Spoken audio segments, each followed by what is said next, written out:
Este programa es familiar para todas las edades. Puede contener escenas de sexo y violencia. Se recomienda ser visto en compañía de un adulto.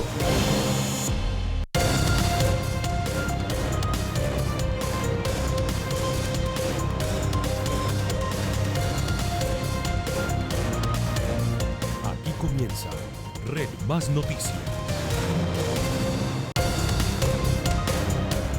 Desde nuestros estudios de Plaza Claro en Bogotá, esto es Red Más Noticias, emisión de la mañana. 6 en punto de la mañana, bienvenidos, esta es la primera emisión de Red Más Noticias, 2 horas con la más completa información de Colombia y el mundo. Hoy es jueves 22 de julio y la noticia está en Mocoa. Estamos muy pendientes. Anoche alertas tempranas que se dieron luego de la creciente del río Mulato. Posible desbordamiento, pues hubo alarma, hubo videos que se volvieron virales en redes sociales, evacuación de más de 100 personas en 5 barrios aledaños a este río. Recordemos que Mocoa sufrió una tragedia con más de 300 personas muertas en el año 2017. Esta fue la situación que se vivió anoche en Mocoa. A las 7:44 de la noche sonaron las alarmas en Mocoa.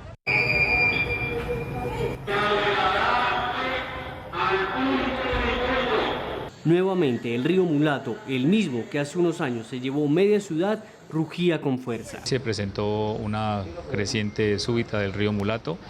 La primera fue mucho más fuerte, tuvimos 2 posteriores, pero no fue con tanta intensidad como la primera. 5 barrios fueron evacuados de manera preventiva. Creeríamos que aproximadamente pueden ser 5.000, 6.000 personas, porque son barrios del suroccidente que están muy poblados, ¿sí? Y son también muy concurridos los barrios. Una situación compleja porque solamente hubo crecientes súbitas sobre el río Mulato, sobre el río Sangoyaco, Taruca y Taruquita no hubo actividad. Eso implicó que solamente la mitad de Mocoa estuviera en riesgo, ¿cierto? Y el sistema de alertas tempranas funciona todo como un equipo. Los organismos de socorro salieron a las calles para pedir a los habitantes de la ciudad que se alejaran de los puentes y de las cercanías del río. Por ahora, la situación está bajo control. No se reportan muertos ni heridos y desde anoche se realiza un puesto de mando unificado con las autoridades municipales. Hoy, desde muy temprano, se realiza una revisión de posibles daños. Afortunadamente hasta el momento no tenemos heridos, no tenemos desaparecidos, no tenemos muertos. El día de mañana será ya una revisión en sitio de los posibles daños que se haya ocasionado esta creciente súbita. La ciudad se mantiene en la alerta roja ante la posibilidad de una nueva emergencia. Pues a las 6 de la mañana, 2 minutos, queremos saludar al alcalde de Mocoa, John Jairo Imbachi. Alcalde, buenos días. Muy buenos días, un gusto saludarles. Pues muy pendientes de la situación en Mocoa. Ante estas alarmas que se presentaron anoche, ¿cómo amanece Mocoa el día de hoy ante esta creciente del río Mulato? Bueno, muy pendientes, tenemos ya programado unas visitas en sitio, tenemos algunos reportes de daños de tubería del acueducto, reportes de colmatación de la bocatoma del acueducto y bueno, a hacer las evaluaciones pertinentes tanto de los posibles daños como también del funcionamiento de la alarma, del sistema de alarmas y bueno, el día de hoy pues 3 crecientes bastante fuertes, bastante grandes, pero pues afortunadamente el río no se salió del cauce y pues no tenemos pérdidas de vidas, ni tenemos desaparecidos ni heridos, que eso es lo más importante. Claro. El resto pues tiene que evaluarse, tienen que revisar y estar muy pendiente porque pues en todo el Putumayo las lluvias no cesan, tenemos daños también en Placa Huella por el sector de Puerto Limón, pérdidas de viviendas en el sector de Las Palmeras, pérdida de cultivos de los diferentes ríos, pero pues el día de hoy tenemos ese recorrido ya en sitio para dar un reporte oficial de los daños que ocasionó las crecientes fuertes que tuvimos en horas de la noche. Claro, alcalde, las lluvias no cesan. ¿La creciente súbita solamente se presentó en el río Mulato o hay otros ríos que estén presentando estas crecientes? No, la creciente súbita ayer, la primera bastante fuerte y posteriormente 2 ya con menor intensidad. Se presentaron en el río Mulato, alrededor de entre las 6:45 de la noche a las 7:30 de la noche. Alcalde, ¿cuántas personas viven en estos barrios aledaños al río? Tenemos la información de que habitantes de alrededor de 5 barrios fueron evacuados. Sí, son entre 5 y 6 barrios, alrededor de 7.000, 8.000 personas que viven en este sector. Son barrios con un número de familias bastante grande. Estamos hablando del barrio José Homero, el barrio 17 de Julio, Miraflor, el Líbano, el sector de José Homero, Pablo VI, son unos barrios que son bastante habitados. Esas personas, alcalde, ¿dónde están ubicadas en estos momentos? No, las personas alrededor de las 11:30 de la noche, después de hacer un monitoreo del río, después de hacer las revisiones con los vigías, con la defensa civil, con los bomberos, se ordenó el retorno nuevamente alrededor de las 11:30 de la noche. Alcalde, se nos viene a la mente, desafortunadamente, lo que sucedió en 2017. 300 personas perdieron la vida también ante crecientes de ríos y las avalanchas que se dieron. Esos ríos, estamos hablando de Sangoyaco y la quebrada de La Taruca, en estos momentos presentan situación normal. Hasta el momento normal, son crecientes leves moderadas, no han hecho por ahora unas crecientes súbitas, tampoco han habido así avalanchas por el estilo, no han presentado situaciones fuera de las normales. Son las crecientes normales, por las lluvias, pero hasta el momento no han habido crecientes súbitas.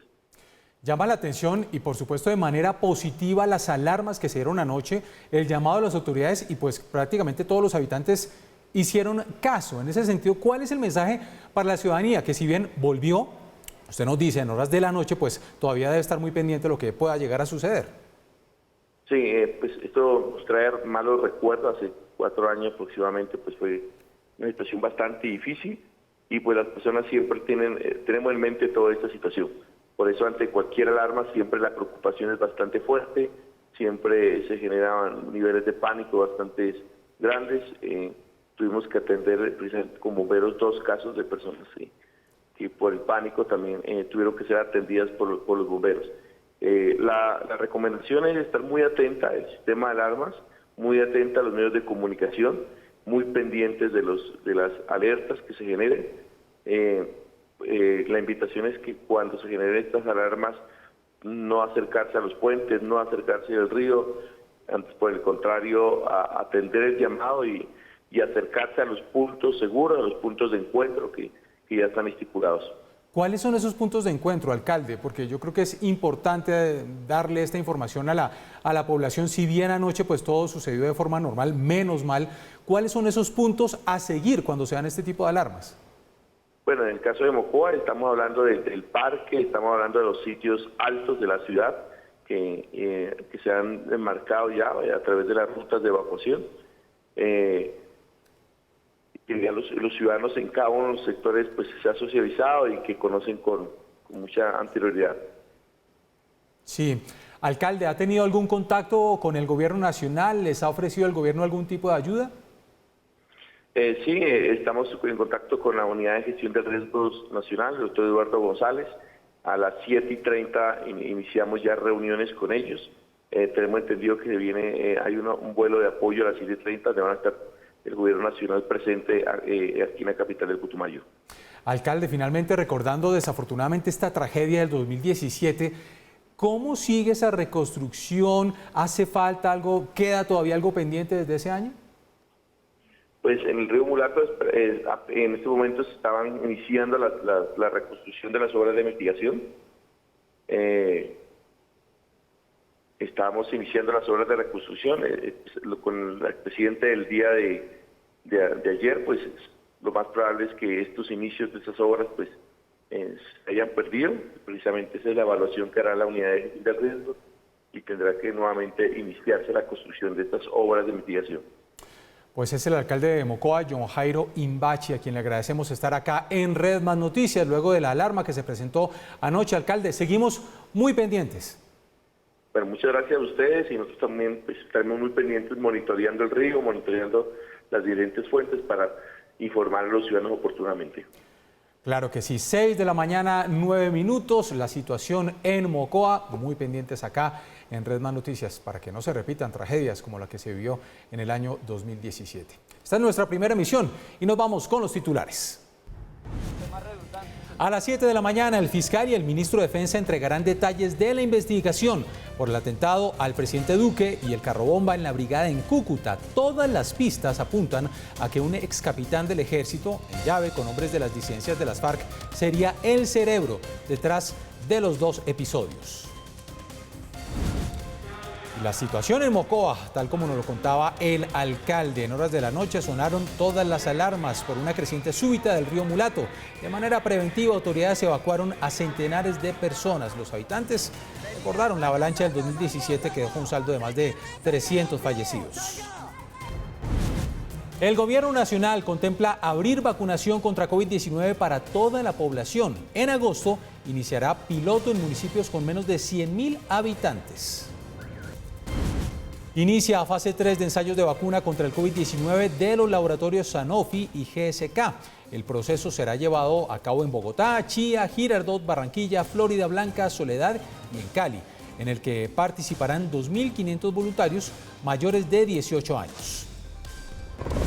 La noticia en el mundo, jornada sangrienta en Ecuador. Motines en 2 cárceles dejan hasta el momento 18 presos muertos y más de 35 heridos. Grupos élite de la policía han retomado el control de ambos centros penitenciarios. En deportes, insólita victoria de Millonarios en el fútbol colombiano. En partido plagado de autogoles, superó a Quindío en la apertura de la segunda fecha. 6 de la mañana, 11 minutos, mucho frío, dejó de llover hace algunos minutos en la capital, al fondo del Cerro de Monserrate. Vamos con el pronóstico del clima. En Bogotá se siguen esperando lluvias para el día de hoy, temperatura mínima de 10 grados, una máxima de 16 grados. Barranquilla, por el contrario, día soleado, una mínima de 26 grados, máxima de 32 grados. En Medellín se esperan lluvias, una temperatura mínima de 14 grados, una máxima de 28 grados. Pronóstico para el clima hoy en Cali, una temperatura mínima de 18 grados, una máxima de 27 grados. Y en Bucaramanga, donde se modifica el toque de queda por la baja en los contagios, va de la 1 de la mañana a las 4 de la mañana, vamos a tener temperatura mínima de 19 grados y una máxima de 26 grados. 6 de la mañana, 12 minutos, más informaciones. Red Más Noticias conoció avances en la investigación que se está adelantando por el atentado a la Brigada 30 en Cúcuta y también por el atentado al helicóptero en el que viajaba el presidente Iván Duque en norte de Santander. Estos son los detalles. En diferentes operativos realizados en los últimos días por la policía, con el liderazgo de la Fiscalía Organizada contra el Terrorismo, fueron capturadas 10 personas. Entre los capturados, nuevamente llama la atención la vinculación de exintegrantes de las Fuerzas Armadas, más específicamente de un exfuncionario de la Unidad Nacional de Protección UNP y un excapitán del Ejército, que es la pieza fundamental en el andamiaje y hechos criminales que en los últimos días han azotado al departamento de Norte de Santander. La cronología de cómo ocurrieron los hechos es fundamental en la investigación, pues una de las hipótesis de las autoridades es que los supuestos terroristas sabían que el presidente Duque tendría que visitar la capital del Norte de Santander como consecuencia del atentado del 15 de junio en la Brigada 30. Este es el excapitán, a quien no se le puede revelar su identidad por encontrarse aún en medio de audiencias tras su captura. El exoficial, además de su entrenamiento militar, fue un destacado piloto de helicópteros Black Hawk, el mismo tipo de aeronave en la que se desplazaba el presidente Duque el día del atentado en su contra. En sus teléfonos celulares, las autoridades encontraron conversaciones y minuciosos detalles de los atentados, información que fue contrastada con los videos y testimonios de personas que estuvieron cerca de los hechos terroristas. Este excapitán sería, de acuerdo con la investigación, la persona que ingresó la camioneta tipo Toyota Fortuner a la Brigada 30. Sabía que por su condición de exmilitar no le era difícil ingresar a las instalaciones. Además, había confirmado que otro vehículo igual al carrobomba ya era conocido por los militares, lo que sería fundamental en todo el plan. Con esta información, la Fiscalía rastreó la procedencia del vehículo y así confirmaron que solo unos días atrás el papá del excapitán, también capturado, lo había comprado y posteriormente entregado al Gabor 30 de las disidencias de las FARC para cargarlo con los explosivos. Una vez ejecutado el atentado a la brigada, entraría en marcha la segunda parte del plan, atentar contra el presidente de la República. Era obvio que el primer mandatario tendría que visitar la zona y el Catatumbo, como en efecto ocurrió el 25 de junio, momento perfecto para el atentado. En los teléfonos del exoficial, la Fiscalía encontró el planeamiento de los atentados al presidente con información técnica de la trayectoria y aproximación del helicóptero presidencial. Los detalles de qué tipo de armamento y en qué momento disparar estaban especificados. Por su trayectoria como piloto, sabía que el helicóptero tenía que descender al aproximarse a la pista, pero además por las condiciones del aeropuerto, disminuir considerablemente la velocidad. En las evidencias, la Fiscalía tiene información que este hombre se habría puesto en contacto con alias Darwin, tercer cabecilla del Gabor 30, y quien habría sido la persona que compró los planes del excapitán, financiando todo para su ejecución. Información conocida por Red Más Noticias señala que alias Darwin está en Venezuela, a 5 kilómetros de la frontera. De los 10 capturados, 5 están directamente relacionados con el atentado al presidente y por lo menos otros 3 con el atentado a la brigada, por lo que se les imputó, entre otros delitos, terrorismo, tentativa de homicidio, porte de armas de uso privativo de las fuerzas militares, daño en bien ajeno y concierto para delinquir.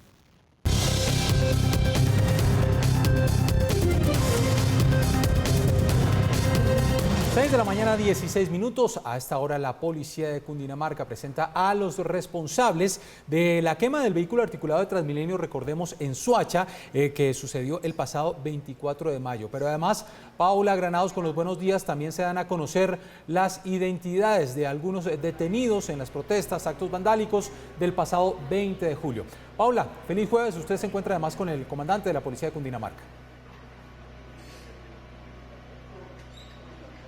Hola Jenner, muy buenos días. Sí, en este momento la policía de Cundinamarca presenta a estos hombres que fueron los responsables de la quema del bus de Transmilenio el pasado 24 de mayo. Me encuentro con el comandante de la policía de Cundinamarca, César Castro. Coronel, buenos días. ¿Quiénes son estos hombres? Buenos días, Dios y Patria. Estas personas son 4 habitantes del municipio de Soacha que el pasado 24 de mayo incineraron el articulado de Transmilenio en el sector de Autopista Sur de Soacha. ¿Basados en qué elementos hicieron ustedes estas capturas? ¿Cómo fue la investigación? Bueno, esta actividad investigativa desarrolla diferentes actividades propias de la investigación, como análisis de más de 120 horas de videos y asimismo otras actividades propias de la investigación que lo que recogieron material probatorio para construir el acervo probatorio y ser entregado a nuestra fiscalía para poder ordenar las órdenes de captura de estas personas. ¿Quiénes son estos sujetos? Porque usted decía que 2 de ellos son indigentes. 2 de ellos son habitantes de la calle quienes actuaron al momento de realizar el hecho vandálico, el acto de terrorismo en el municipio de Soacha, promovidos por esos en este evento, mal llamados de la primera línea, con el fin de dañar los elementos que le sirven a toda la comunidad, con el fin de crear caos y zozobra en el sector.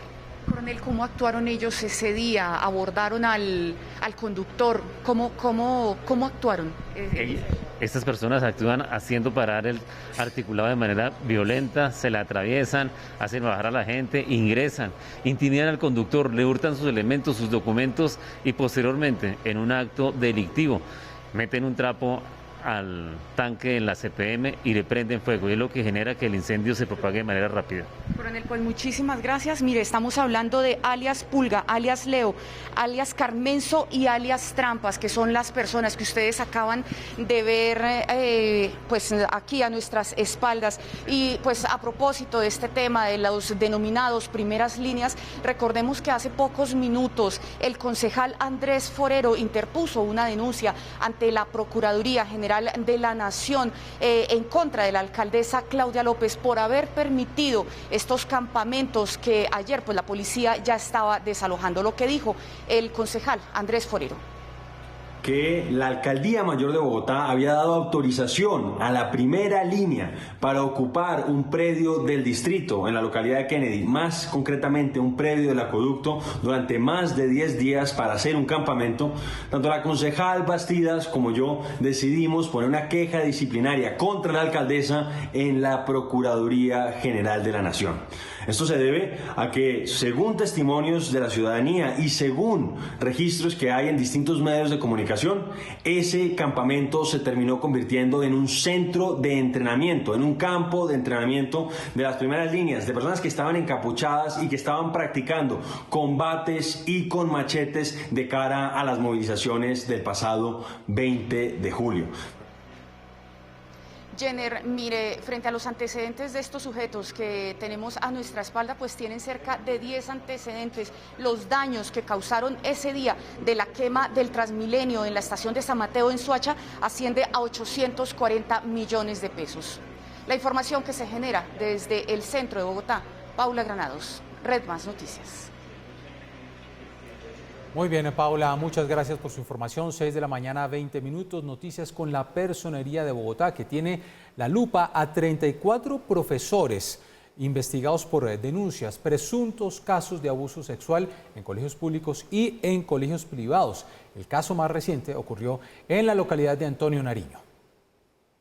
De acuerdo con un informe de la Personería, este año se han disparado las denuncias en colegios por violencia sexual. Actualmente tramitamos 34 procesos en contra de docentes y rectores de colegios distritales, quienes presuntamente habrían incurrido en conductas similares. En un plantel de Restrepo, un profesor de danza fue señalado de abusar de 14 estudiantes. Iniciamos indagación preliminar con el objeto de determinar la responsabilidad disciplinaria de dicho docente, estableciendo cómo ocurrieron los hechos, cuándo ocurrieron los hechos y así establecer la responsabilidad de dicho docente. El ente de control se comprometió a trasladar a la Fiscalía las denuncias de los padres de familia. La Personería de Bogotá en los últimos 4 años ha proferido 8 fallos sancionatorios en contra de docentes y rectores de colegios distritales por haber incurrido en actos de violencia sexual en contra de sus estudiantes.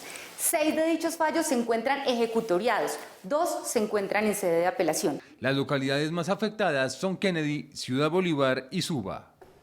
6 de la mañana, 21 minutos, y ayer llegaron a nuestro país 308.000 nuevas dosis de vacunas contra el COVID-19 de Pfizer, que van a ser destinadas para segundas dosis y para mujeres gestantes. Así va avanzando el Plan Nacional de Vacunación de forma positiva. El gobierno está estudiando la posibilidad de que esta inmunización a toda la población se haga sin estas diferenciaciones de grupos de edades. Para estas 2 últimas semanas de julio, Colombia recibirá cerca de 1.350.000 vacunas de las negociaciones bilaterales con las farmacéuticas Pfizer, Moderna y AstraZeneca. A esto se suma una donación que hará Estados Unidos de 3.500.000 dosis. La próxima semana estaremos recibiendo alrededor de 443.000 dosis de la farmacéutica Pfizer. Para el 26 de julio se tiene en principio, según los arreglos logísticos, la llegada a las primeras 200.000 dosis de la farmacéutica Moderna, y debemos estar esperando la confirmación para lo que nos queda del mes para completar cerca de 400.000 dosis de AstraZeneca. Ante la llegada de más dosis, el gobierno contempla abrir la vacunación para toda la población. Por eso, comenzará con un piloto en municipios con menos de 100.000 habitantes. Donde la idea es que generemos dinamismo y podamos acelerar toda la vacunación en todos los rangos de edad en estas regiones del país. De acuerdo con el director del Departamento Administrativo de la Presidencia, esta es una posibilidad que se viene trabajando y ya se estaría aplicando en varias zonas del país. En el resto del país es una medida que se está contemplando, se está revisando en función de los biológicos y también en función del agendamiento y la asistencia de las personas al proceso de vacunación. Según el más reciente informe del Ministerio de Salud, en el país han sido distribuidas 29.206.838 dosis. Se han aplicado 24.509.000 y 10.556.284 colombianos ya tienen completo su esquema de vacunación. 6 de la mañana, 23 minutos, y se comienza a desarrollar en nuestro país un nuevo ensayo clínico de vacunas contra el COVID-19 a cargo de los laboratorios Sanofi y GSK. Lizeth Martínez, buenos días, ¿cómo es la historia? Jenner, televidentes, muy buenos días. Como usted bien menciona, en Colombia arrancará ese ensayo clínico de la fase 3 de la vacuna CureVac desarrollada por estos laboratorios, Sanofi y GSK. Para ello se espera la participación de al menos 2.500 colombianos que permitan dar ese aval posteriormente a esta vacuna. En caso de que sea así, la farmacéutica se muestra optimista de que este proceso se dé para el cuarto trimestre de este 2021. Esto se da luego de que el INVIMA diera la luz verde. Luego de que el INVIMA diera luz verde a los protocolos presentados por la farmacéutica Sanofi y el laboratorio británico GSK, se anunció el inicio de la fase 3 en Colombia del ensayo clínico de la vacuna contra el COVID-19 desarrollada por estas compañías. Este proceso, que busca reclutar a cerca de 2.500 personas voluntarias, se desarrollaría en 7 centros de investigación en ciudades como Bogotá, Cali, Barranquilla, Florida Blanca en Santander, en Soledad en el Atlántico, en Chía y Girardot en Cundinamarca. Los voluntarios interesados en participar de este ensayo clínico deberán ponerse en contacto con los centros de investigación autorizados por el INVIMA en cada una de las ciudades. Para el caso de Bogotá, Chía y Girardot, serían los centros de atención e investigación médica de las compañías. En Cali sería en el Centro de Estudios en Infectología Pediátrica. En Barranquilla, en la Clínica de la Costa. En Florida Blanca, en la Fundación Cardiovascular. Y en Soledad sería en la Fundación Hospital Universidad del Norte. Las compañías se muestran optimistas respecto a los resultados que puedan surgir de este ensayo clínico y de las revisiones regulatorias que permitiría que esta vacuna pudiera ser autorizada para el cuarto trimestre de este 2021, por lo que iniciarán con su fabricación en masa en las próximas semanas para permitir su rápido acceso en caso de ser autorizada. Por otro lado, recordemos que Colombia ha recibido la donación de 2.5 millones de dosis que fueron entregadas por el gobierno norteamericano y son de Johnson & Johnson farmacéutica, bajo su farmacéutica Janssen. Ahora se espera que durante este fin de semana ingresen al país otros 3.5 millones de dosis también donadas por el gobierno norteamericano y que se espera puedan ser de la vacuna de Moderna. También recordemos, llegarían al país la próxima semana 446.000 dosis nuevas de Pfizer para seguir avanzando en ese plan nacional de vacunación para completar esquemas y para poder hacer la vacunación de menores y mujeres gestantes. Por otro lado, la canciller y vicepresidenta Marta Lucía Ramírez también anunció se realizará la vacunación de personas migrantes en el país. La información desde nuestra sala de redacción, Lizeth Martínez, Redman Noticias. Jenner, vuelvo con usted.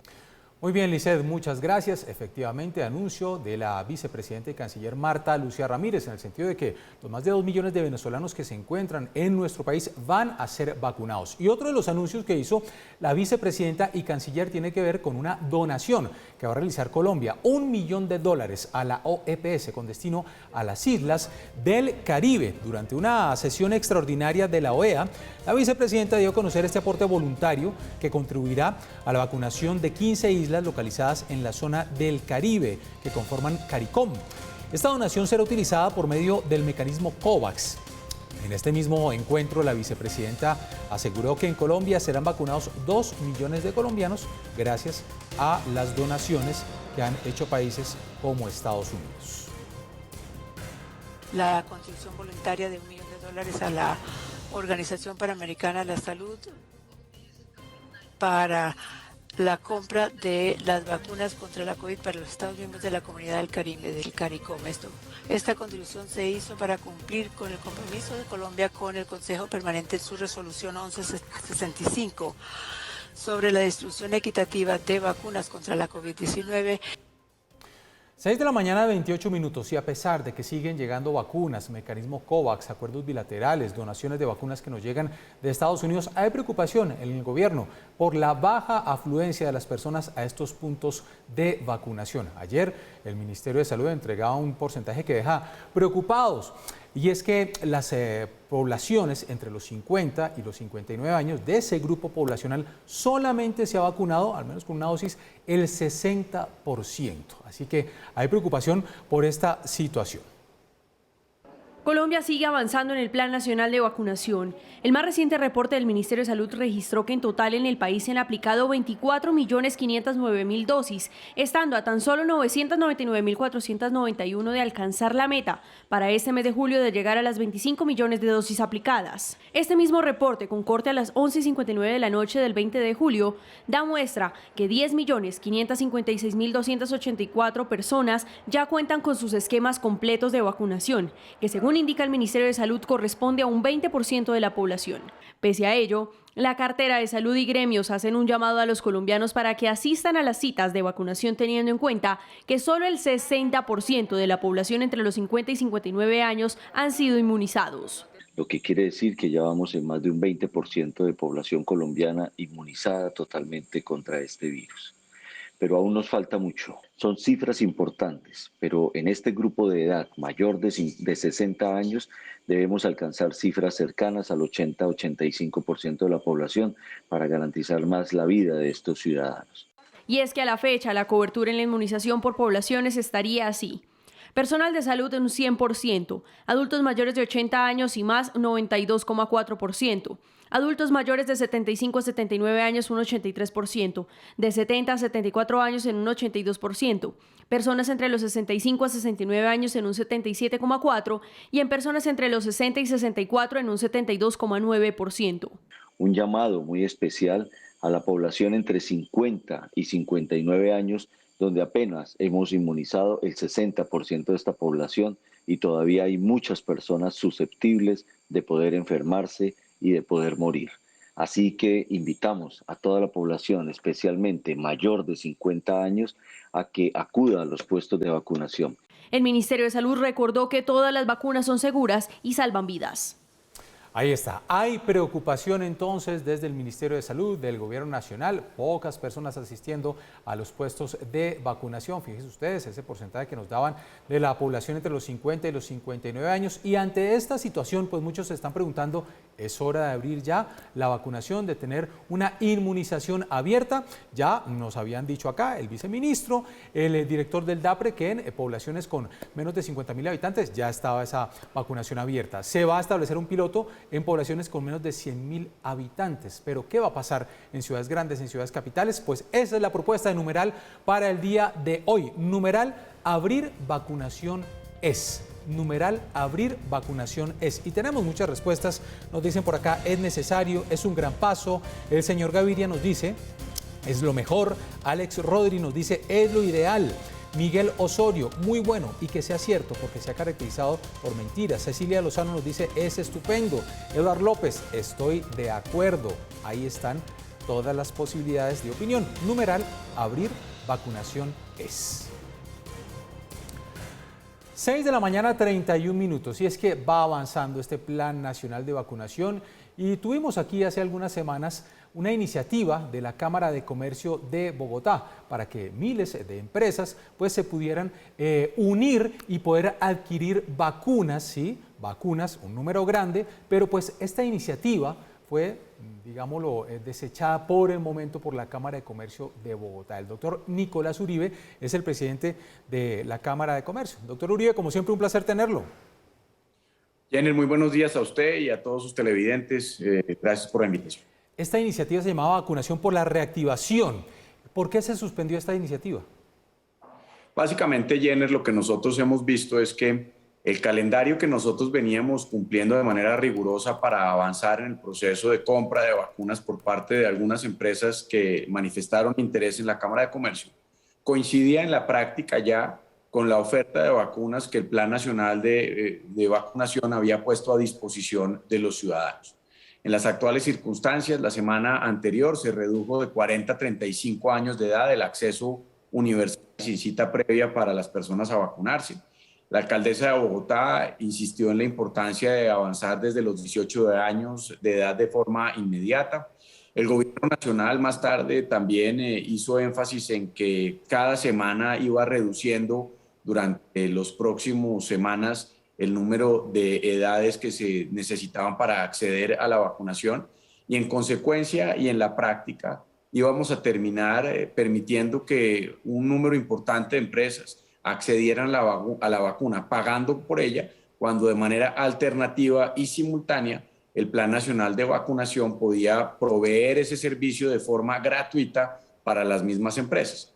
Nosotros analizamos el tema, por supuesto, y entendimos que esto podía generar algunas dificultades a un número de empresas, pero entendiendo también que la principal dificultad de hoy de las mismas es el problema de la liquidez, pues reflexionamos alrededor de que lo conveniente era suspender esta iniciativa, regresar los recursos que habían sido depositados para la compra de las vacunas, no hacer esa compra y más bien esperar a que el Plan Nacional de Vacunación accediera o le diera la oportunidad de acceder a estas empresas a la vacunación en los mismos términos, en la misma oportunidad y de forma gratuita. Luego, pues es una decisión complicada, pero creemos que es la decisión correcta, entendiendo la evolución del Plan Nacional de Vacunación, las dificultades de liquidez de las empresas y la complementariedad del plan privado que se hace innecesario por parte de la Cámara de Comercio en los calendarios que habíamos previsto en cuanto el Plan Nacional de Vacunación venía avanzando bien. Doctor Uribe, pero entonces se recibieron algunos dineros, esos dineros por supuesto se devolverán. Sí, señor. Nosotros tenemos un plan de devolución de los recursos que se recibieron. Se recibieron recursos de 4.444 empresas por un valor de cerca de 20.000 millones de pesos y que estamos desde el día de ayer llamando una a una a las empresas a explicarles la decisión. Se han llamado cerca de 3.000 empresas ya hasta las horas de la tarde del día de ayer, explicándoles el procedimiento, dándoles la información de cómo será la devolución de los recursos. Y por supuesto lo que hemos encontrado es que las empresas han comprendido la realidad de esta situación y las razones por las cuales hemos tomado la decisión de suspenderlo con el ánimo pues de devolverles los recursos y de permitirles un acceso gratuito. Para nosotros no tenía sentido, Jenner, cobrar por algo que iban a obtener de manera gratuita a las personas en las mismas circunstancias, en los mismos términos respecto de la misma vacuna que ofrecía el Plan Nacional de Vacunación. Y si una empresa está interesada en seguir en la iniciativa, entonces ya no lo puede hacer. No, porque parte del tema, Jenner, era la acumulación de demanda. De hecho, la apuesta inicial que teníamos, de acuerdo a lo que había sido informado por la farmacéutica, es que mínimo se requería 1 millón de dosis de compra, es decir, 500.000 personas interesadas. Por cuenta del propio avance del plan de vacunación, nosotros arrancamos la iniciativa de construcción de interés y se manifestaron 20.000 empresas y cerca de 1.600.000 dosis requeridas. Cuando se concretó la idea del pago, finalmente concretaron esta decisión 4.444 empresas y cerca de 160.000 dosis. Es decir, tuvimos una reducción del 79% de las empresas y del 89% de las dosis solicitadas originalmente, con lo cual era evidente que cada semana iba a haber una pérdida de interés por parte de las empresas para adquirir vacunas que iban a obtener de manera gratuita y casi que anticipada a lo que se ofrecía el calendario del sector privado por parte de la Cámara de Comercio. Doctor Uribe, entonces no se alcanzaron a comprar vacunas.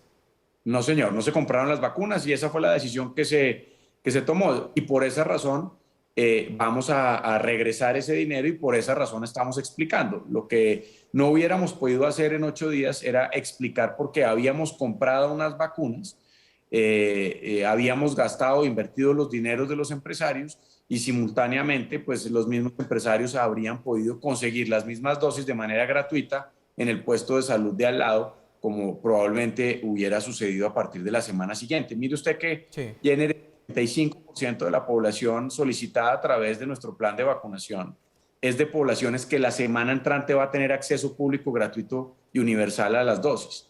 Luego, imagínese usted que yo le diga a una empresa que de todas maneras tiene y no tengo oportunidad ninguna de regresarle un solo peso, cuando las personas de su empresa ya habían sido vacunadas por cuenta de un plan que evolucionó y que yo no le hubiera podido ya por cuenta de la compra de las vacunas devuelto los recursos. Pero, doctor Uribe, para hacer claridad, cuando se empiezan a recibir estos dineros, cuando las empresas empiezan a manifestar que están interesadas en esta iniciativa por la reactivación, ¿ustedes hacen una especie de separar un número de vacunas? ¿Ese número de vacunas qué va a pasar? ¿No se van a perder? ¿Así estén separadas? No, señor. Estas vacunas eran unas vacunas separadas complementariamente en el marco del Plan Nacional de Vacunación. No tiene que ver con las que compró el gobierno.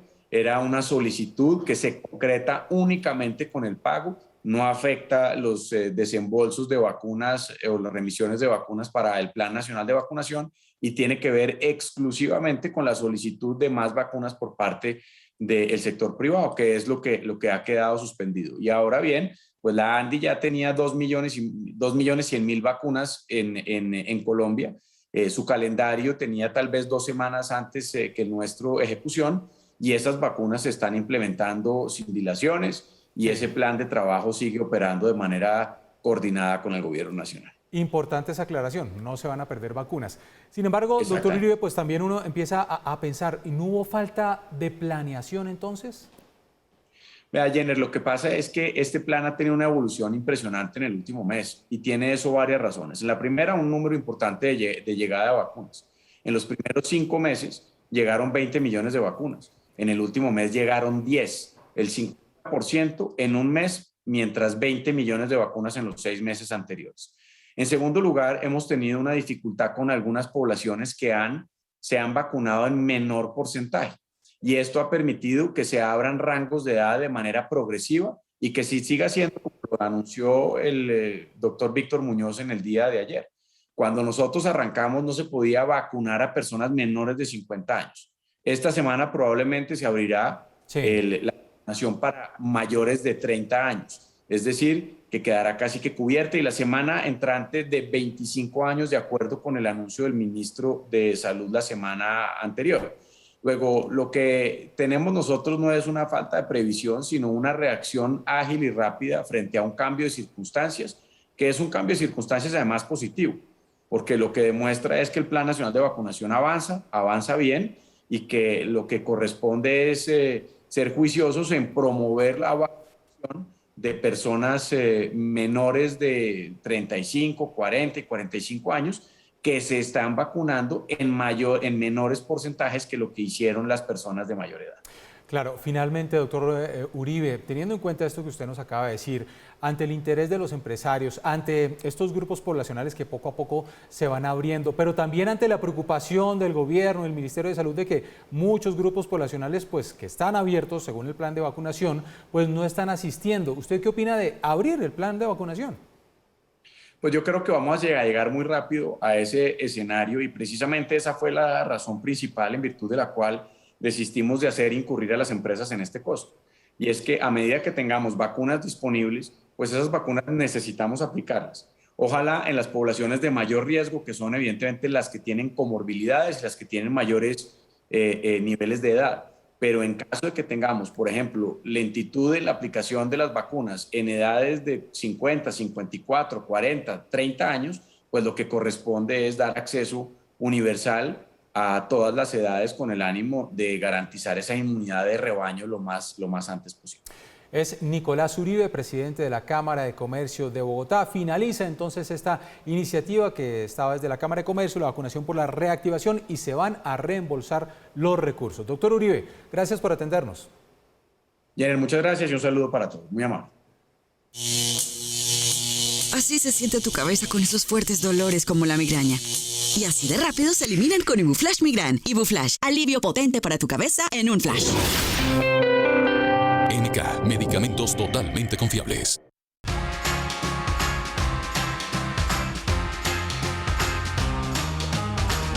6 de la mañana, 45 minutos. Paola, feliz jueves. Feliz jueves para usted. Hoy es 22 de julio y le tengo el dato para que sorprenda cuando usted tenga su conversación de almuerzo hoy.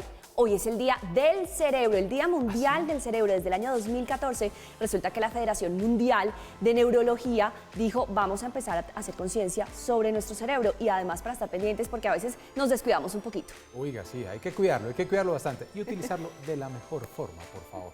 Paola, nos vamos con información del entretenimiento. Pues empezaba con un dato, ahora empiezo con una curiosidad, justamente porque resulta que hoy vuelve Angie Acosta, quien nos ubica en Estados Unidos por cuenta de un escultor. Este escultor, digamos que se vio muy motivado por el movimiento Black Lives Matter, pero también se dio cuenta que esto generó muchos desechos. ¿Y qué hizo? Pues esculturas con estos desechos. Angie, buenos días, bienvenida a Red Más, qué gusto volvernos a encontrar. Días para usted y todos nuestros televidentes. Inició el verano en Estados Unidos y una artista decidió recordar el movimiento Black Lives Matter. Para esto utilizó diferentes materiales como madera contrachapada, que era utilizada para proteger los escaparates de las tiendas y locales durante las manifestaciones del 2020. Para honrar el movimiento Black Lives Matter y compartir un mensaje de respeto, tolerancia y fuerza, la artista neoyorquina Tanda Francis elaboró una escultura llamada Rocket Black. Para esto utilizó los restos de madera contrachapada utilizados para proteger algunas edificaciones durante las jornadas de manifestaciones y disturbios que tuvieron lugar el año pasado, en lo que según ella guardaría la esencia de las personas que decidieron alzar la voz en contra del racismo. Transformar esta madera contrachapada que estaba en las calles durante el levantamiento de Black Lives Matter es increíble. Es una bendición tener eso en mis manos, contar con este material para trabajar porque en realidad surgió de su vida en la calle durante todo este tiempo.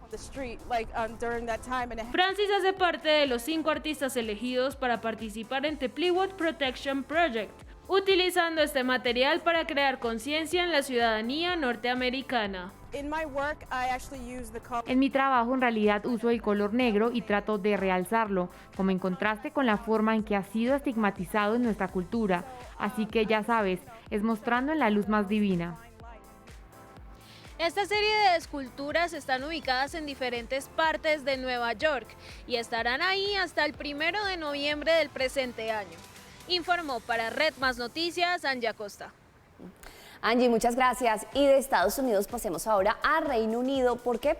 Por cuenta del cumpleaños de George, sí señor, el hijo de Kate Middleton y el príncipe William. Pues resulta que ha cumplido 8 añitos y con esta foto lo han querido celebrar. Recordemos que su mamá, digamos que es una apasionada por la fotografía y ella, por supuesto, fue la que publicó a través de las páginas de las redes sociales de la pareja la foto que muestra a George sentado en el capó de un automóvil, sonriendo a la cámara, con una camisa polo azul con rayas naranjas.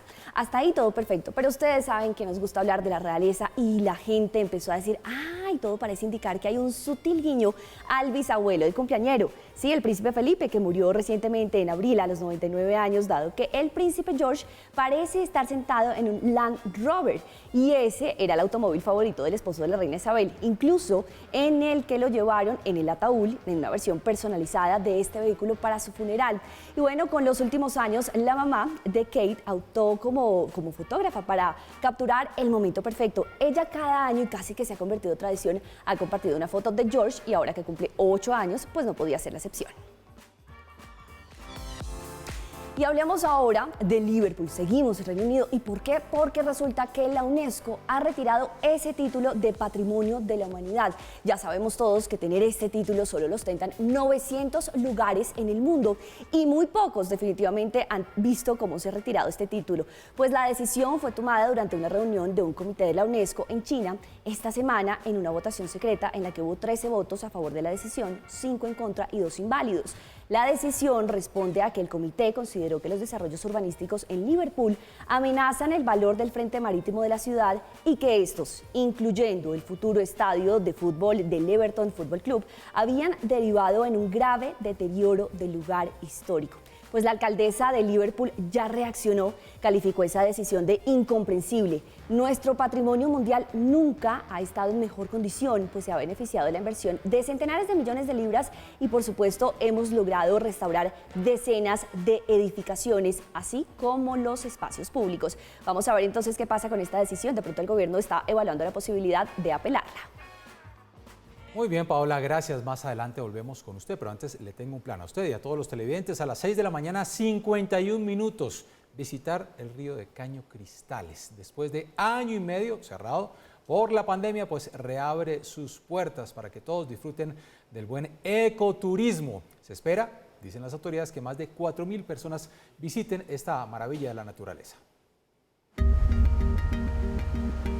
Le dicen el río de los 7 colores, el más bonito del mundo. Es Caño Cristales, uno de los tesoros del Parque Nacional Natural de la Sierra de la Macarena en el Meta. Un lugar lleno de magia, naturaleza y vida que con la reapertura al público tras un año y medio de cierre por la pandemia, espera convertirse en el nuevo petróleo para explotar en el departamento. La aventura empieza en la Macarena, un pueblo ubicado a 225 kilómetros de Villavicencio, habitado por 33.000 personas aproximadamente, y en donde el silencio y la tranquilidad se mezclan con la principal expresión cultural de la zona, la música llanera.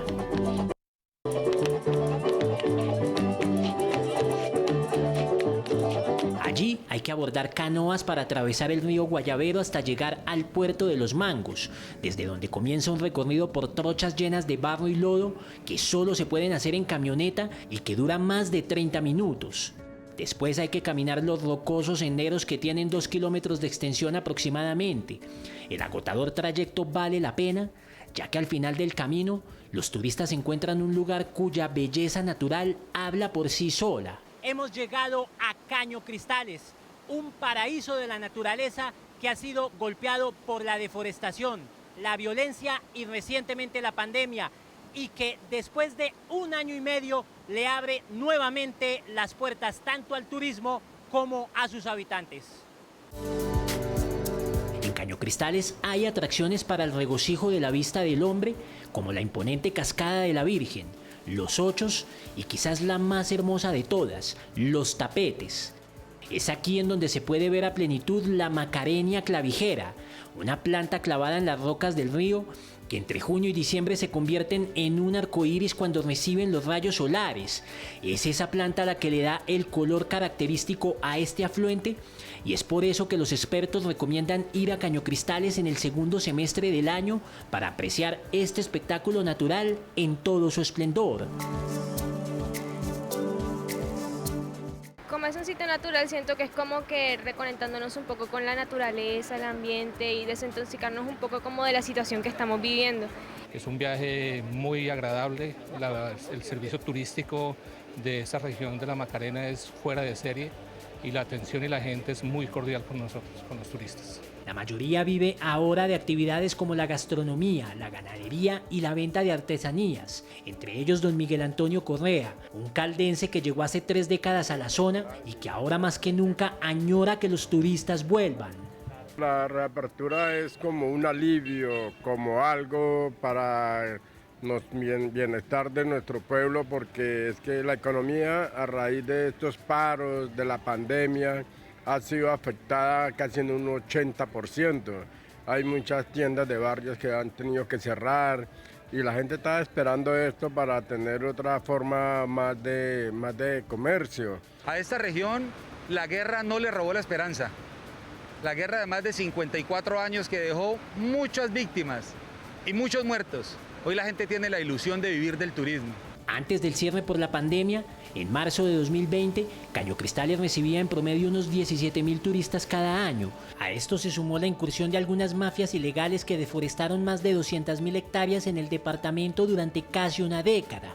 Es por esto que la Gobernación del Meta, Parques Nacionales Naturales y Cormacarena, entre otras entidades, junto a la Fuerza Pública, han diseñado una estrategia para promover el ecoturismo con la que esperan atraer unos 4.000 visitantes este año, una cifra inferior a las anteriores, pero ambiciosa si se tienen en cuenta las restricciones por la pandemia.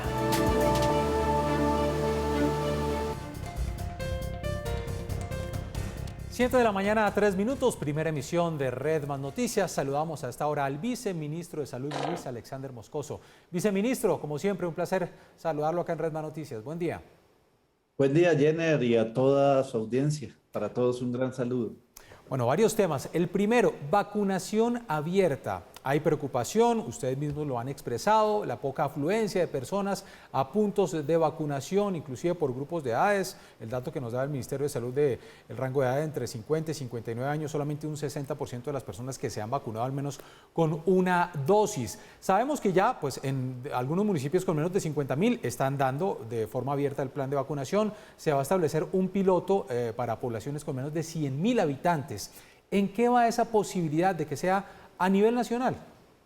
Vamos avanzando. Recuerde que Tenemos una provisión, si bien importante, igualmente limitada de vacunas y vamos avanzando en los grupos de más riesgo. En este momento tenemos apertura sin agendamiento de personas de 35 o más años. Se está evaluando en este momento, como usted comenta, la apertura en municipios de menos de 100.000 habitantes. Igualmente se está evaluando la apertura de 30 a 34 años. Esto el señor ministro el día de hoy o el día de mañana hará los anuncios correspondientes. Esto está asociado a la disponibilidad de vacuna y la cantidad de personas que se están presentando y las coberturas de cada uno de los grupos. Tenemos unos puntos claves, unos números de coberturas mínimas para lograr avanzar estas etapas. El día de hoy se revisará y el día de mañana y el señor ministro hará los anuncios, pero yo creo que tranquilidad a la población, vamos avanzando. Ayer completamos 24 millones de dosis aplicadas, más de 15 millones de colombianos con una dosis, más de 10 millones y medio ya con esquemas completos y esperamos dar grandes noticias en los próximos días. Sí, viceministro, ¿nos dice usted entonces que hoy el ministro haría el anuncio de 30 a 34 años? No, el ministro está evaluando entre hoy y mañana, dependiendo de las condiciones de coberturas que se alcance, el ministro podrá hacer el anuncio. Si no se logran las coberturas este fin de semana, pues lógicamente igualmente no se podrá hacer. ¿Y sería nuevamente iniciándola con agendamiento o sería abierta para este rango poblacional?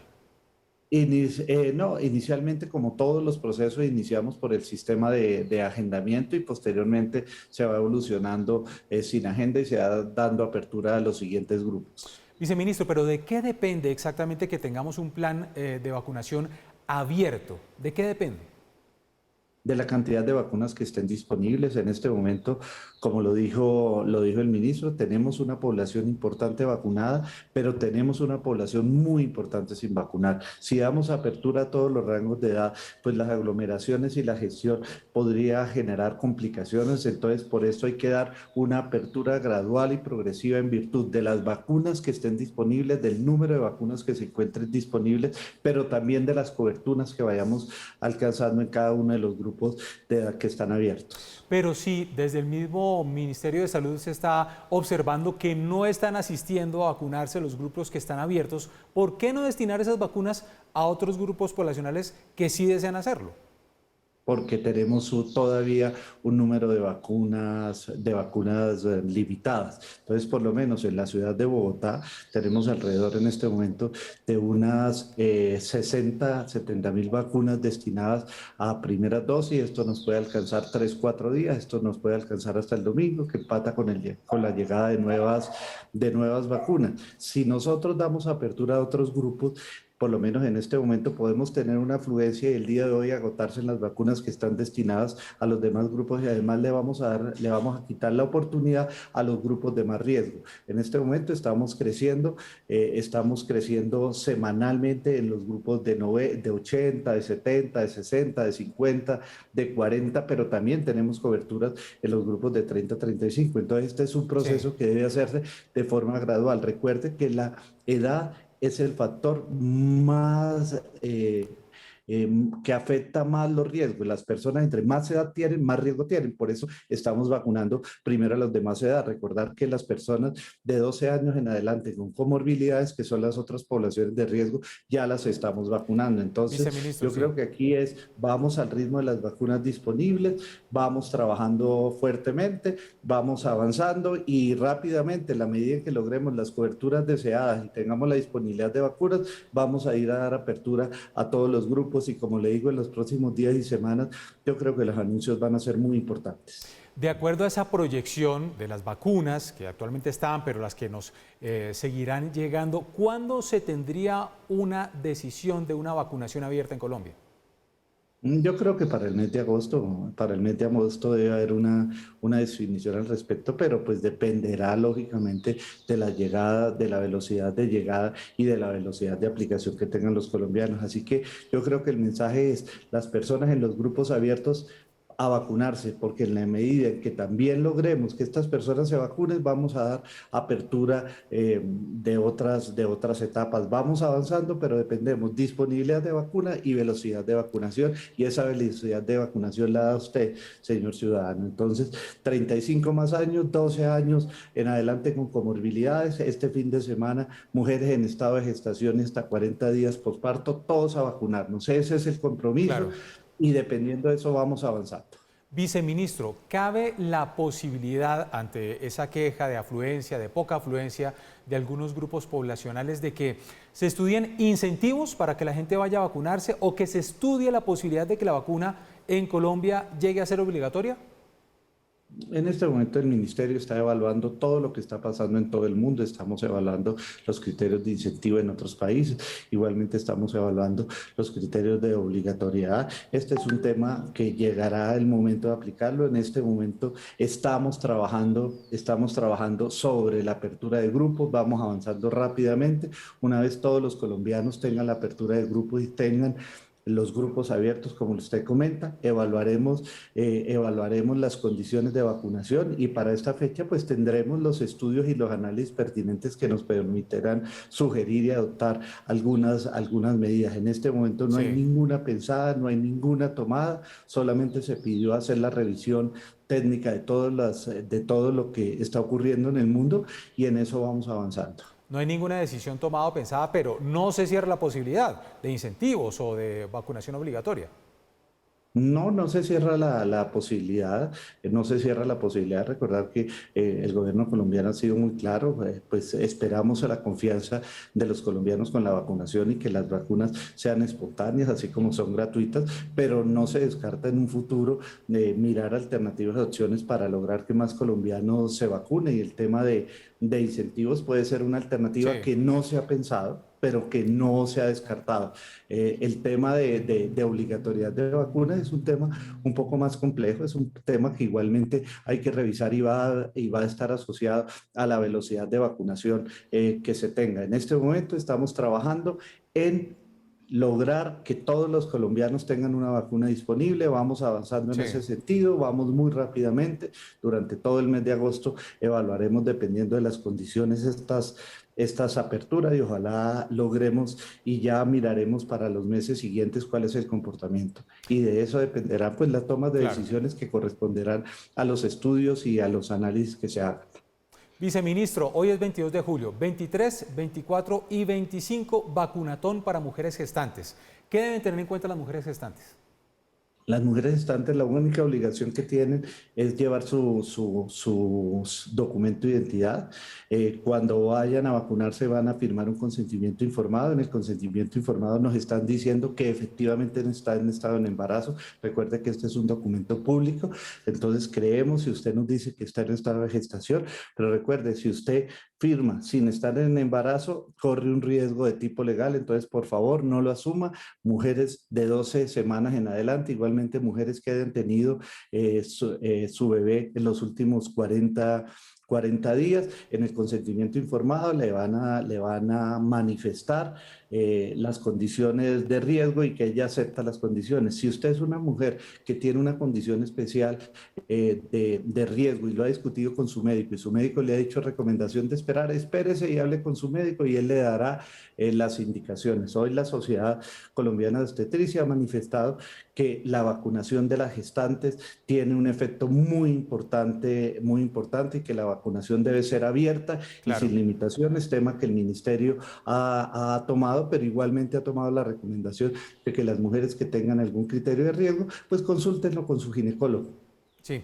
Viceministro, vacunas donadas por los Estados Unidos, 3.5 millones, se espera que lleguen este fin de semana. ¿Sabemos de qué laboratorios son? Esto en su momento el ministro o el señor presidente hará los anuncios correspondientes. Recordar que este gobierno ha sido extremadamente prudente en fechas y condiciones, entonces esperemos los anuncios correspondientes. Bueno, esperaremos, viceministro. Tema venezolanos, ha dicho la vicepresidenta y canciller, se van a vacunar más de 2 millones de venezolanos que actualmente están en nuestro país. ¿Ese proceso cómo se va a llevar a cabo? También estamos avanzando. Ayer tuvimos una revisión técnica de los criterios de evolución. Estamos revisando condiciones, formas. Estamos revisando aportes de la OPS que hizo el gobierno de Canadá, a quien agradecemos. Pero pues este es un tema que igualmente solamente estamos en este momento en las evaluaciones técnicas y en el momento en que se confirmen los hechos y los procedimientos, igualmente el señor ministro, el señor presidente harán los anuncios correspondientes, pero el mensaje es que estamos trabajando en el tema. Finalmente, viceministro, agradeciéndole su tiempo acá en Red Más Noticias, variante Delta, ¿todavía no tenemos evidencia de presencia de variante Delta en nuestro país? No tenemos todavía evidencia de variante Delta, pero sí tenemos evidencia de variantes altamente contagiosas en Colombia. Entonces, el hecho que no esté la Delta no significa que no estemos en un momento de riesgo. Estamos con variantes y con linajes altamente transmisibles, altamente que nos están generando, y si bien venimos en una curva de descenso importante de casos, hospitalización en unidades de cuidado intensivo y pérdida de la vida, siguen siendo muy altos, tenemos cifras muy grandes, todavía tenemos una transmisión viral muy grande, la vacunación si bien va adelantada, faltan muchas personas por vacunar, entonces no es momento de relajarse, es momento de optimizar todas las medidas, es momento de cumplir todos los protocolos de bioseguridad y es momento de que si usted está en los grupos de riesgo vaya y se vacune, porque usted si no se ha vacunado y no ha tenido la enfermedad, usted es una persona de riesgo. Hay que vacunarse. Viceministro de Salud Luis Alexander Moscoso, gracias por su tiempo, feliz día. Muchas gracias a ustedes. Así se siente tu cabeza con esos fuertes dolores como la migraña. Y así de rápido se eliminan con Ibuflash Migran. Ibuflash, alivio potente para tu cabeza en un flash. NK, medicamentos totalmente confiables. El comentario de Mauricio. El día de ayer se abrió nuevamente la posibilidad de que los procesos de vacunación se hagan para toda la población, es decir, que no existan estas divisiones por grupos de edad que son las que han ido marcando el avance del proceso de vacunación. Hay municipios en los que no se ha dado esa restricción de manera tan estricta, pero en general en ciudades intermedias y ciudades grandes sigue siendo el criterio fundamental la edad para seguir convocando a la población a vacunarse. Digo que se abrió la ventana porque incluso desde el mismo gobierno están siendo sensibles al argumento que en el pasado han esgrimido algunos mandatarios, entre ellos la alcaldesa de Bogotá. Ustedes recordarán hace unos días que ella dijo, ¿cómo es posible que se estén quedando unas vacunas sin usar y la gente necesitándolas? Déjenme vacunar a toda la población. En ese momento la respuesta del ministro de Salud fue, no se puede hacer esa clase de movimiento, no se puede formular de esa manera la política. Y aquí en realidad hay una situación muy paradójica, porque en principio sí es cierto que se están quedando vacunas sin aplicar, porque la población no está asistiendo en los niveles que se estaba esperando, sobre todo a medida que va bajando la cota de edad para la aplicación de las vacunas, va cada vez menos gente a vacunarse. Y eso es paradójico, empezando porque quien pone en juego su propia salud es el que no se vacuna. Pero aparte de eso, no obstante que se están quedando las vacunas sin aplicar, hay autoridades que temen que si la abren a todo el mundo no vaya a haber suficientes vacunas. Les doy rápidamente los datos. Hasta el momento han llegado al país y se han distribuido 29 millones de dosis. De esos 29 millones de dosis se han aplicado un poco más de 24 millones de dosis. Eso quiere decir que hay más o menos 5 millones de dosis disponibles y de esos 24 millones de dosis que se han aplicado ya hay 8 millones de personas con su vacunación completa, o porque les aplicaron 2 dosis o porque usaron la vacuna de Johnson & Johnson que era de una sola aplicación. 8 millones de personas con vacunación completa, aspiramos a llegar a 35 millones, se están quedando vacunas sin usar. Y lo que la gente dice inmediatamente es, abran esto, háganle caso a quienes están pidiendo para que se cubra cada vez mayor porcentaje de la población. Ojo, ahí viene la inquietud del gobierno, porque el DANI ha dicho, si se quisiera cubrir a todo el mundo en este momento se necesitarían 45 millones de dosis adicionales. Hay disponibles un poquito más de 5 millones de dosis, van a seguir llegando en los próximos días, pero muy distante de los 45 millones de dosis. Y hay gente que dice, pero es que no todo el mundo va a salir a vacunarse al mismo tiempo. Ojo, recordemos hace unos cuantos días, cuando empezaron a escasear las vacunas de Pfizer para la segunda aplicación, todo el mundo puso el grito en el cielo. todo el mundo dijo que le estaban poniendo en juego su salud, que cómo era posible la falta de seriedad del gobierno. Creo yo que el gobierno se está curando en salud diciendo, literalmente y metafóricamente, diciendo aquí no se puede abrir a todo el mundo esta jornada de vacunación porque no tenemos las vacunas suficientes. Pero si paralelamente la gente no se está vacunando, creo que hay que apretar tuercas en dos sentidos. Uno, empezar a poner cada vez más actividades que requieran que la gente esté vacunada o que presente una prueba de ser negativo en cuanto al COVID, o las actividades de ir a cine, o las actividades de los restaurantes, o las actividades de los bares, como está sucediendo, por ejemplo, en Francia en este momento. Y dos, el que se vaya acelerando, no la vacunación para todo el mundo, pero sí bajar la edad cada vez más rápido, porque de esa manera es como si se abriera una compuerta y uno ve que tanta agua sale, que tanta gente sale a vacunarse y logra más o menos graduar la existencia de vacunas para los interesados. Vamos a ver cómo se resuelve esta situación paradójica de tanta gente que no se quiere vacunar, tantas vacunas sobrando y todavía respetando nosotros los niveles de edad de la gente para permitirle que se vacune.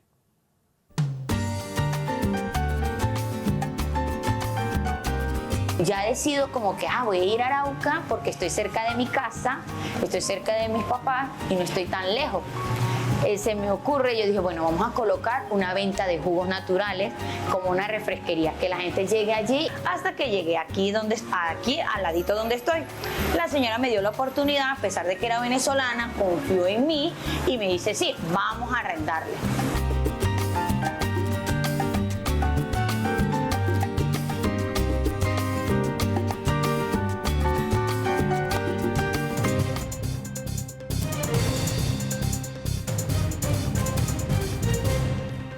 7 de la mañana, 21 minutos, momento de la economía con Joana Polanco, Más Data. Hola Joana, feliz jueves. Hola Jenner, ¿qué tal? ¿Cómo va todo? Pues muy bien, haciendo balance sobre todo de la afectación. ¿Qué tan afectados se están sintiendo los colombianos, económicamente hablando, luego de pasados 14 meses de esta pandemia que nos ha golpeado tan fuerte? Así es, Jenner. Fíjese usted que TransUnion ha realizado su encuesta de consumidores que la realizó durante la primera semana del mes de junio en nuestro país, en la cual el 59% de los colombianos afirmaron estar siendo afectados financieramente por el COVID-19.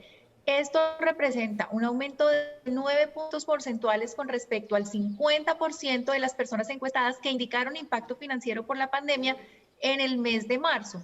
El mayor impacto de la crisis, Jenner, en este caso, pues se dan los colombianos de menores ingresos. El 76% de los hogares con ingresos mensuales inferiores a $1.000.000 indicaron que tuvieron un impacto financiero. En el grupo de ingresos medios, es decir, ingresos mensuales entre $1.000.000 y $3.000.000, el 56% se ve afectado, y en el grupo de mayores ingresos, es decir, de $3.000.000 hacia arriba, el 47% de los hogares indica que tiene una afectación. Claro. Bueno, y la pregunta es, ¿tenemos optimismo o pesimismo frente a la reactivación económica? Que eso va ligado pues a oportunidades de crédito, de préstamos y demás. Así es, Jenner. Mire, eso es súper importante porque las cifras parecen muy negativas, pero mire, muestra de lo optimistas y resilientes que somos los colombianos, pues es que sí hay optimismo. El 81% de los encuestados dijo que se siente optimista sobre el futuro, pero además cuando se les preguntó por su situación financiera puntualmente, más de la mitad, para ser exactos el 53%, se caracterizaron como esperanzados. Jenner, ¿esto qué significa? Que aunque sus ingresos disminuyeron, creen que sus finanzas se van a recuperar. El 33% se calificó como en el limbo, es decir, que sus ingresos bajaron y no tienen la confianza en que su capacidad de recuperación llegará. Y el 3% es resiliente, aunque se disminuyeron sus ingresos, ya han superado esta situación de la pandemia, y el 9% indicó que no tuvo durante la pandemia ninguna afectación. Optimismo, ojalá por encima de todo. Joana, gracias. Nos vemos mañana viernes. Gracias, Jenner. Nos vemos mañana para cerrar semana con Más Data, y ustedes no olviden ingresar a www.dataifx.com si quieren estar al tanto de toda la información económica y financiera. Chao. Así se siente tu cabeza con esos fuertes dolores como la migraña. Y así de rápido se eliminan con Ibuflash Migran. Ibuflash, alivio potente para tu cabeza en un flash. NK, medicamentos totalmente confiables.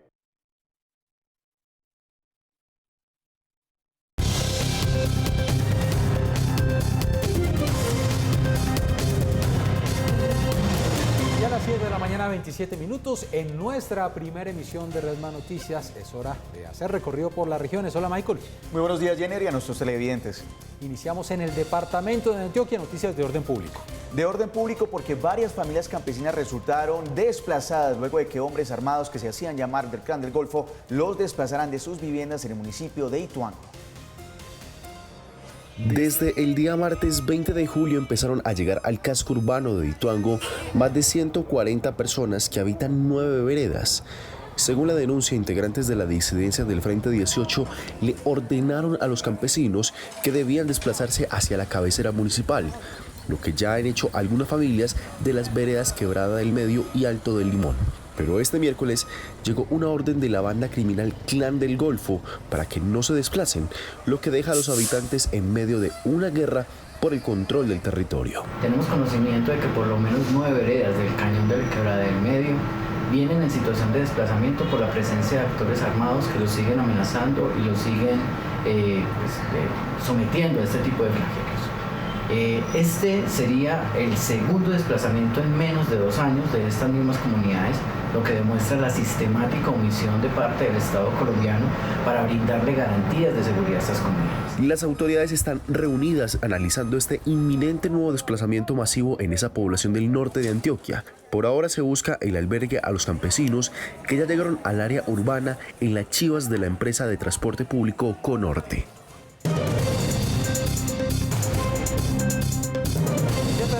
28 minutos, rueda de prensa, fiscal general Francisco Barbosa, ministro de Defensa Diego Molano, atentado a la Brigada 30 y atentado al presidente Iván Duque. Una vez ocurrieron los hechos en la ciudad de Cúcuta. Producto de este trabajo investigativo, fueron capturadas 10 personas, integrantes de esta organización en diferentes zonas del país, en Cúcuta, en el Zulia y en el corregimiento de La Gabarra, en Tibú, norte de Santander.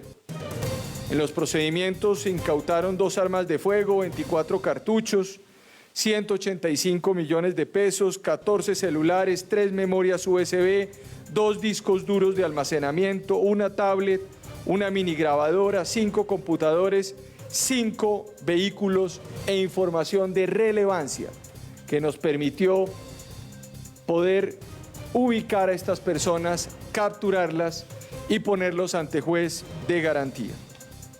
Es importante decirle también a los colombianos que de esas 10 personas, 3 personas participaron activamente en el diseño y la ejecución del plan criminal de los 2 hechos. Uno de ellos es Andrés Fernando Medina Rodríguez, alias El Capi. Otro de ellos, el señor Ascanio, uno de los tiradores contra el helicóptero, y Miguel o el Flaco, el encargado de ocultar los fusiles y entregarlos.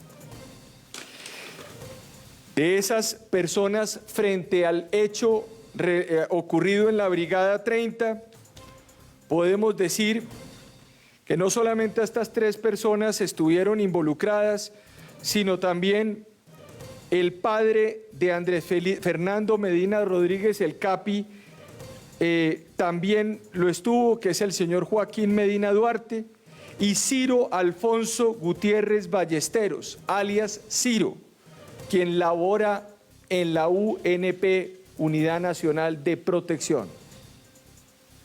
A estas personas, un fiscal de la Dirección Especializada contra las Organizaciones Criminales les imputó los delitos de terrorismo agravado, homicidio agravado en grado de tentativa, concierto para delinquir agravado, daño en bien ajeno agravado y fabricación, tráfico, porte de armas, municiones de uso restringido y de uso privativo de las fuerzas militares y explosivos de las Fuerzas Armadas.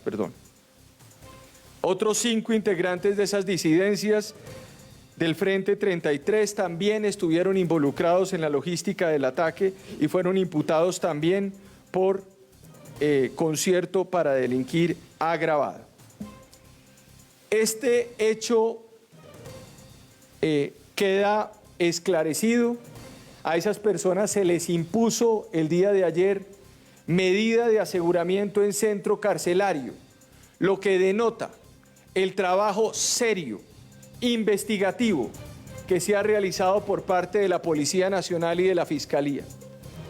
No podíamos fallarle al país y en ese sentido le agradecemos a la Judicatura también acompañar este proceso investigativo en Colombia. Frente al caso del señor presidente de la República o el atentado que se cometió contra el presidente de la República el día 25 de junio, como lo dije anteriormente, hay 3 personas de esas personas que estuvieron involucradas en el atentado, en la Brigada 30, que están comprometidas en el hecho, porque además, como repito, diseñaron y ejecutaron el plan criminal. Esas personas ya están en centro carcelario. Otras 2 personas fueron capturadas por ese hecho: Jason Herminio Bernal Rincón, alias Jason, conductor del taxi que trasladó a los tiradores al lugar desde donde se hicieron los disparos, y Jefferson Ramón Gambo, alias Román, a quien se le atribuye el apoyo logístico. Estas 2 personas se les va a definir hoy si se les impone medida de aseguramiento ante juez de garantías en la ciudad de Cúcuta. Se les imputará los delitos de homicidio en grado de tentativa, terrorismo, concierto para delinquir agravado y igual que en el otro caso, fabricación, tráfico y porte de armas, municiones de uso restringido de Fuerzas Armadas. Sobre la persona que diseñó y ejecutó el plan criminal, Andrés Fernando Medina Rodríguez, debe decirse que es un capitán pensionado del Ejército Nacional, quien hace algunos años fue licenciado por Sanidad, mientras que las otras personas son articuladores de las disidencias de las FARC Frente 33 en el Catatumbo y Cúcuta.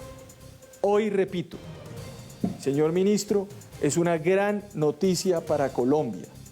La institucionalidad unida, actuando en el marco de la cooperación y la colaboración armónica, que nos recuerda la Constitución en su artículo 113, le da respuestas a Colombia, no solamente en este caso y en estos casos, sino en todos los casos que afecten la seguridad ciudadana de los colombianos, que afecten la estabilidad democrática desmantelando esas organizaciones criminales o que ataquen cualquier tipo de valor jurídico protegido por nuestra Carta Política. Muchas gracias, ministro. Muchas gracias, señor fiscal. Este anuncio que hoy se hace al país implica el resultado de un trabajo serio, con colaboración armónica entre las instituciones del Estado y una definición pronta para que todos aquellos que buscaron atentar contra la institucionalidad, en el caso de la Brigada 30, afectando a más de 44 de los soldados de Colombia, pero en especial también el atentado para desestabilizar la democracia contra el presidente de la República, ha sido desarrollado con toda la celeridad para responder a los colombianos y llevar a la justicia a los responsables de estos execrables hechos. Quiero reconocer el trabajo hecho y el liderazgo de la Fiscalía General de la Nación y la colaboración decidida de nuestra policía para desarrollar una investigación que permitiera hoy presentarle a los colombianos este importante resultado. Que tenga claro Colombia que estas disidencias de la FARC, Frente 33, no podrá continuar con sus intereses de negocios de narcotráfico y, como quedó demostrado en esta investigación que ha sido presentada a la justicia, sus intereses de desestabilización a las fuerzas militares o a la institucionalidad de la Presidencia de la República. Aquí ha sido realizado un trabajo serio, con todo el material probatorio, con medidas ya tomadas y adicionalmente que avanzan de forma organizada con la justicia para dar resultados. Quiero señalar también que es claro que este atentado contra el presidente y contra la Brigada 30 fue planeado desde Venezuela. Y por lo tanto es necesario hacer una reflexión a la comunidad internacional cómo el régimen de Maduro sigue albergando terroristas desde donde se planean ataques a la institucionalidad colombiana. También es importante que los colombianos sepan que nuestra fuerza pública seguirá en pie y sin tregua hasta desmantelar este frente de las disidencias de las FARC, que con su negocio de narcotráfico ha buscado afectar a la zona del Catatumbo y que tuvo las implicaciones para lograr atentar contra la Brigada 30 y contra la integridad del presidente de la República. Seguiremos avanzando en acompañar todo el proceso judicial para que estos responsables les caiga sobre ellos todo el peso de la ley. También, para terminar, si quisiera señalar que a pesar de que algún individuo, como este caso, que ha traicionado a la patria, ha traicionado a las instituciones, a la formación que recibió, su comportamiento criminal y su mentalidad que buscó afectar a sus propios excompañeros allí en la Brigada 30 y también planear un atentado contra el presidente de la República, no puede manchar ni empañar el heroísmo, la abnegación, la lealtad de cientos de miles de hombres de nuestra fuerza pública que literalmente todos los días se juegan hasta su propia vida para mantener y garantizar la democracia y proteger a los colombianos y a sus instituciones. Queda claro que la legitimidad de nuestras Fuerzas Armadas se gana todos los días y también el trabajo que hace nuestra policía para garantizar la convivencia en Colombia y como quedó demostrado acá en un trabajo armónico para que la justicia pueda operar y se haga justicia en Colombia. Queda claro con los resultados presentados hoy que como lo ha planteado el gobierno del presidente Duque, el que la hace, la paga. General Vargas, quisiera por favor explicar a los colombianos el procedimiento y el desarrollo operativo de esta investigación y la colaboración con la Fiscalía General de la Nación. Gracias, señor ministro. Saludo respetuoso al señor Fiscal General de la Nación, al señor Ministro de la Defensa, a Miguel Navarro, al segundo comandante de nuestro Ejército Nacional, al señor General Carlos Moreno. Y un saludo también respetuoso a todos los colombianos que en este momento nos están siguiendo en vivo. Señor Fiscal, como usted lo indicó, esta ha sido una de las investigaciones que con mayor oportunidad, que con mayor rapidez se ha desarrollado y ha llevado con elementos materiales probatorios, evidencia física, recolectado entre el Cuerpo Técnico de Investigaciones de la Fiscalía General de la Nación, investigadores de la Dirección de Investigación Criminal e Interpol de la Policía Nacional, en un tiempo muy corto, pero con pruebas sólidas ante jueces frente precisamente a la recolección de este material técnico. Señor Fiscal, se recogieron y con todos los conceptos de legalidad, con fiscales especializados de crimen organizado, pruebas técnicas, documentales, entrevistas.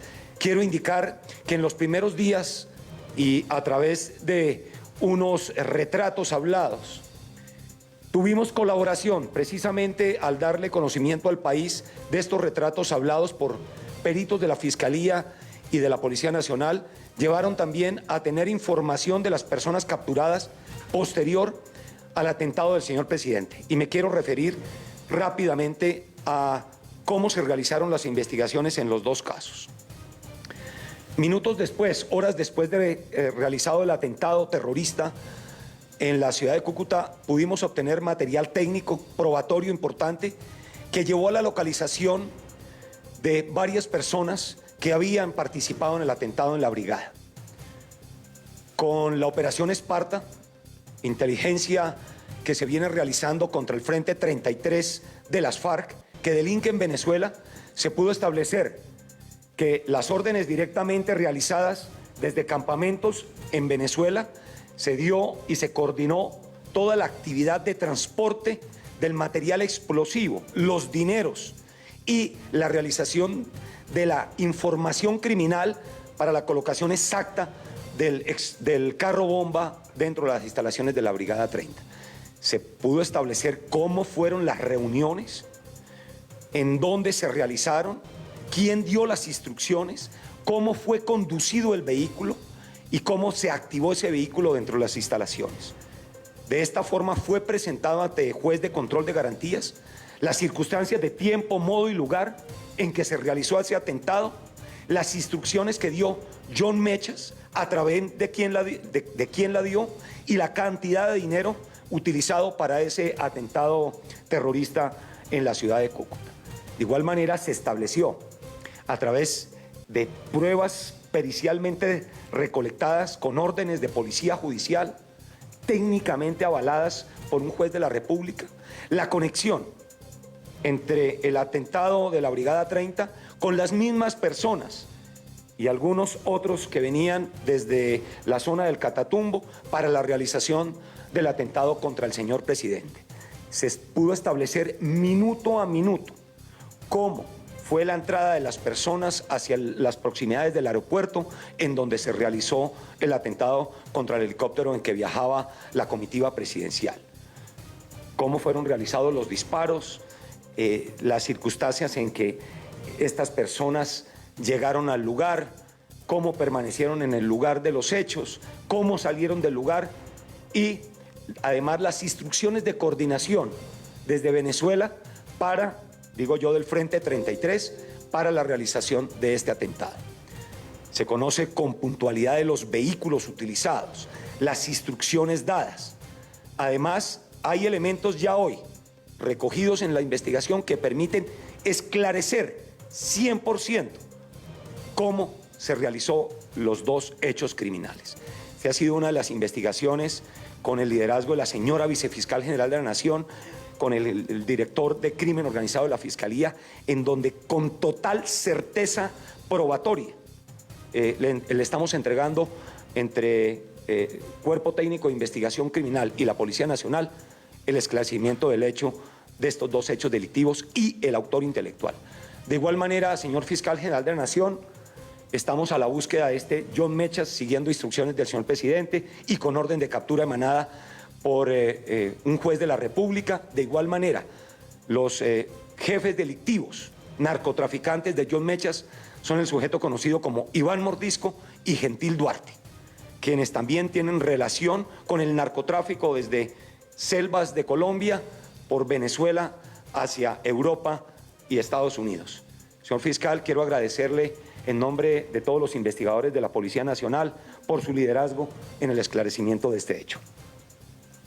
Ahí está, 7 de la mañana, 45 minutos. La noticia la da el ministro de Defensa, Diego Molano. Estos atentados a la Brigada 30 con un carro bomba y al presidente Iván Duque fueron planeados desde Venezuela. Denuncia al régimen de Nicolás Maduro por seguir albergando terroristas. Y se confirma también que hay vínculo entre los dos atentados. Andrés Fernando Medina Rodríguez, alias El Capi, un capitán pensionado del Ejército licenciado por Sanidad, sería uno de los cerebros junto al Frente 33 de las disidencias de las FARC. 3 personas comprometidas en estos momentos por el atentado al presidente Iván Duque, que también participaron en el atentado a la Brigada 30, y 2 más capturados que hoy se les va a definir su situación legal. Así se siente tu cabeza con esos fuertes dolores como la migraña. Elimínalos así de rápido con Ibuflash Migran. Ibuflash, alivio potente para tu cabeza en un flash. NK, medicamentos totalmente confiables.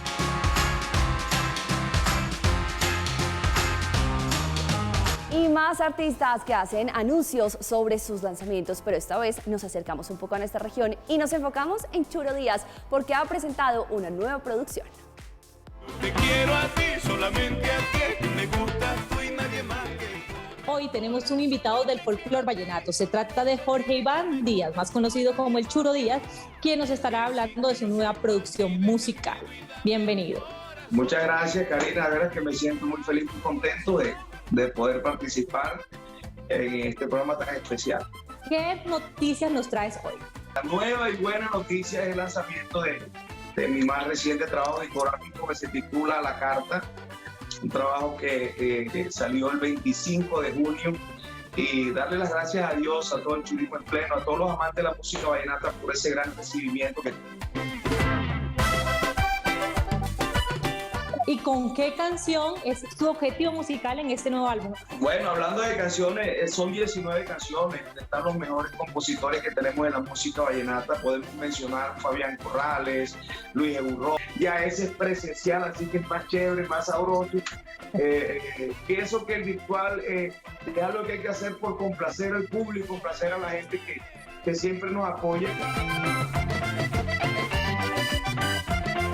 Para despedirnos, qué mejor que con buena música. Ay, yo te quiero a ti, solamente a ti, es que me gustas tú y nadie más que tú. Y que sí que yo soy para ti, deja el miedo y dame el corazón. Ay, mi corazón. Es que ya estamos en jueves, claro, ya hay que ponerle ese toquecito vallenato al fin de semana que todavía no ha llegado. Por lo pronto, hoy entonces, Jenner, Día del Cerebro, a cuidar nuestra cabeza.